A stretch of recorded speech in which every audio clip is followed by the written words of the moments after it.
जय लक्ष्मी नारायण। आइए सुनते हैं कार्तिक मास की कथा का अध्याय 1।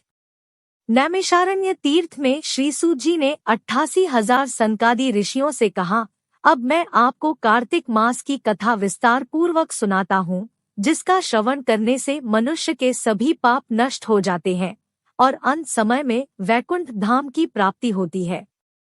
सूत जी ने कहा, श्री कृष्ण जी से अनुमति लेकर देवर्षि नारद के चले जाने के पश्चात सत्यभामा प्रसन्न होकर भगवान कृष्ण से बोली, हे प्रभु, मैं धन्य हुई, मेरा जन्म सफल हुआ। मुझ जैसी त्रैलोक्य सुंदरी के जन्मदाता भी धन्य है, जो आपकी 16,000 स्त्रियों के बीच में आपकी परम प्यारी पत्नी बनी।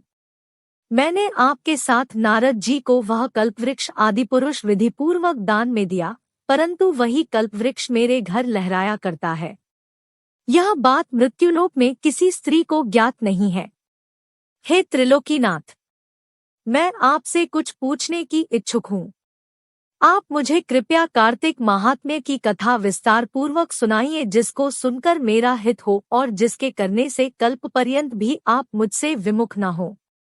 सूत जी आगे बोले, सत्यभामा के से वचन सुनकर श्री कृष्ण ने हंसते हुए सत्यभामा का हाथ पकड़ा और अपने सेवकों को वहीं रुकने के लिए कहकर विलासयुक्त अपनी पत्नी को कल्पवृक्ष के नीचे ले गए। फिर हंसकर बोले, हे प्रिय, 16,000 रानियों में से तुम मुझे प्राणों के समान प्यारी हो। तुम्हारे लिए मैंने इंद्र एवं देवताओं से विरोध किया था। हे कांते, जो बात तुमने मुझसे पूछी है उसे सुनो। एक दिन मैंने श्री कृष्ण तुम्हारी सत्यभामा इच्छापूर्ति के लिए गरुड़ पर सवार होकर इंद्रलोक जाकर कल्पवृक्ष मांगा। इंद्र द्वारा मना किए जाने पर इंद्र एवं गरुड़ में घोर संग्राम हुआ और गौलोक में भी गरुड़ जी गौओं से युद्ध किया।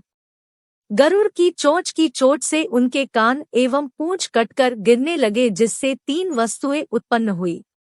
कान से तंबाकू, पूंछ से गोभी और रक्त से मेहंदी बनी।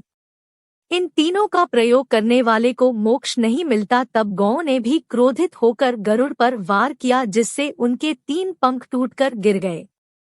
इनके पहले पंख से नीलकंठ, दूसरे से मोर और तीसरे से चकवाचकवी उत्पन्न हुए। हे प्रिय, इन तीनों का दर्शन करने मात्र से ही शुभ फल प्राप्त हो जाता है। यह सुनकर सत्यभामा ने कहा, हे प्रभु, कृपया मुझे मेरे पूर्व जन्मों के विषय में बताइए कि मैंने पूर्व जन्म में कौन कौन से दान, व्रत व जप नहीं किए हैं। मेरा स्वभाव कैसा था, मेरे जन्मदाता कौन थे और मुझे मृत्युलोक में जन्म क्यों लेना पड़ा। मैंने कौन सा पुण्य कर्म किया था जिससे मैं आपकी अर्धांगिनी हुई। श्री कृष्ण ने कहा, हे प्रिय, अब मैं तुम्हारे द्वारा पूर्व जन्म में किए गए पुण्य कर्मों को विस्तार पूर्वक कहता हूँ, उसे सुनो। पूर्व समय में सतयुग के अंत में मायापुरी में अत्रिगोत्र में वेदांत का ज्ञाता देवशर्मा नामक एक ब्राह्मण निवास करता था। वह प्रतिदिन अतिथियों की सेवा, हवन और सूर्य भगवान का पूजन किया करता था। वह सूर्य के समान तेजस्वी था। वृद्धावस्था में उसे गुणवती नामक कन्या की प्राप्ति हुई। उस पुत्रहीन ब्राह्मण ने अपनी कन्या का विवाह अपने ही चंद्र नामक शिष्य के साथ कर दिया।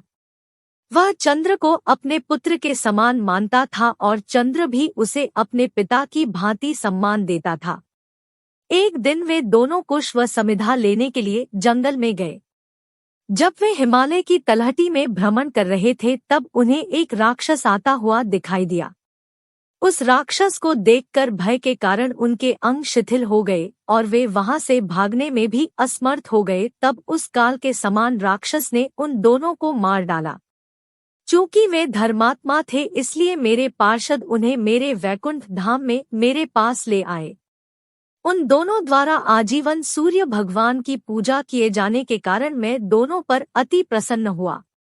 गणेश जी, शिव जी, सूर्य व देवी, इन सब की पूजा करने वाले मनुष्य को स्वर्ग की प्राप्ति होती है।